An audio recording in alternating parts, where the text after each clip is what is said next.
உலகெங்கும் வாழும் இஸ்லாமிய நண்பர்களுக்கு, சகோதரர்களுக்கு தேமுதிக சார்பில் ரம்ஜான் வாழ்த்துக்களை தெரிவித்துக் கொள்கிறோம்.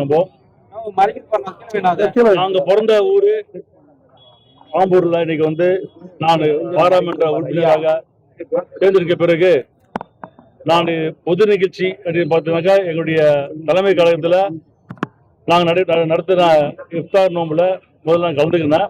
இன்னைக்கு ஆம்பூர்ல நம்முடைய ரம்ஜான் நோம்புல என்னை அழைத்த அனைத்து இஸ்லாமிய நண்பர்களுக்கும் தலைவர்களுக்கும் என்னுடைய நன்றியை வாழ்த்துக்கள் தெரிவிச்சுக்கிறேன். நான் இன்னைக்கு இந்த நிகழ்ச்சியை கலந்துக்கிறது என்னுடைய பாக்கியமாக நினைக்கிறேன். நான் அவங்களுக்கு அனைவருக்கும் என்னுடைய மனமார்ந்த நன்றியை தெரிவிச்சுக்கிறேன். அனைவருக்கும் ரம்ஜான் நல்வாழ்த்துக்கள்.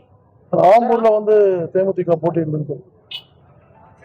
அதாவது இன்னும் இப்ப நாங்க திமுக கூட்டணியில் இருக்கிறோம். நாங்க இன்னும் எண்ணிக்கை ஒன்றும் முடியல. அதுக்கு பிறகுதான் எந்தெந்த தொகுதி என்று திமுக தலைமையும் எங்க தேமுதிக தலைமையும் பிறகு முடிவு பண்ணி எந்தெந்த தொகுதியும் நாங்களே அறிவிப்போம். நாங்க வரக்கூடிய சட்டமன்ற தேர்தல் திமுக கூட்டணிக்கு எப்படி சார் இருக்கும்?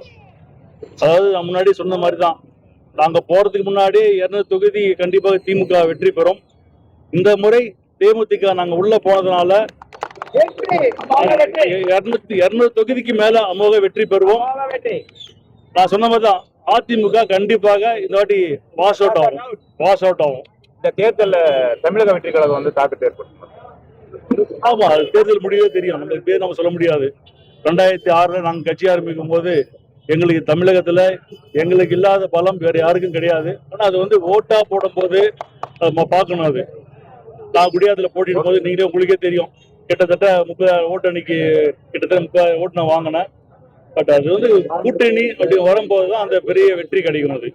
செய்திகளை உடனுக்குடன் தெரிந்து கொள்ள கீழ்கண்ட கேபிள் மற்றும் டிடிஹெச் நெட்வொர்க்குகளில் எம்நாடு செய்தி தொலைக்காட்சியை காணுங்கள்.